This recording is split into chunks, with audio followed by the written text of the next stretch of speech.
ఉవాచ. అప్పుడు అర్జునుడు అంటున్నాడు, కథం భీష్మమహం సంఖ్యే ద్రోణం చ మధుసూదన ఇషుభిః ప్రతియోత్స్యామి పూజార్హవరిసూదన. ఓ పరిశోధన, శత్రువుల్ని నాశనం చేసేవాడా, చంపేవాడా ఓ కృష్ణ. ఓ మధుసూదన, మధు అనేటువంటి రాక్షసిని చంపేనవాడా ఓ మధుసూదన. కథం భీష్మమహం సంఖ్యే ద్రోణం చ. ఏ విధంగా నేను ఈ భీష్ముణ్ణి, ఈ యుద్ధంలో భీష్ముణ్ణి మరియు నా గురువు అయినటువంటి ద్రోణాచార్యుని నేను నా యొక్క బాణాలతో ఎలా చంపగలను, నేను ఎలా ఎదుర్కొనగలను వీళ్ళని.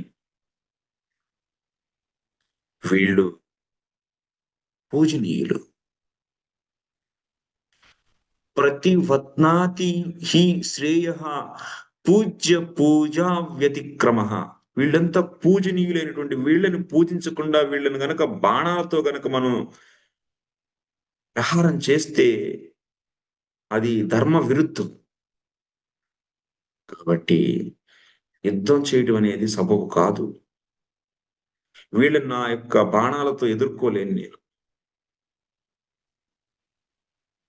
అని అంటే భగవంతుడు అంటున్నాడు, మరి నువ్వు యుద్ధం చేయవద్దు అనుకుంటున్నావు, కానీ వాళ్ళు యుద్ధం చేయొద్దని అనుకోవట్లేదు కదా. వాళ్ళైతే యుద్ధం చేస్తారు గ్యారెంటీగా. వాళ్ళు నిన్ను ప్రతిద్వందిగానే భావిస్తారు. మా మనవడు, మా శిష్యుడు అని చెప్పి వాళ్ళే మిమ్మల్ని వదలరు. మరి నేను మరి దానికి ఏమంటావు? అప్పుడు అన్నాడు అర్జునుడు, సత్యం, కానీ అయినా సరే నేను యుద్ధం చేయను వాళ్ళని. పూజార్హవరి సూదన, ఓ కృష్ణ, వీళ్ళు పూజనీయులయ్యా.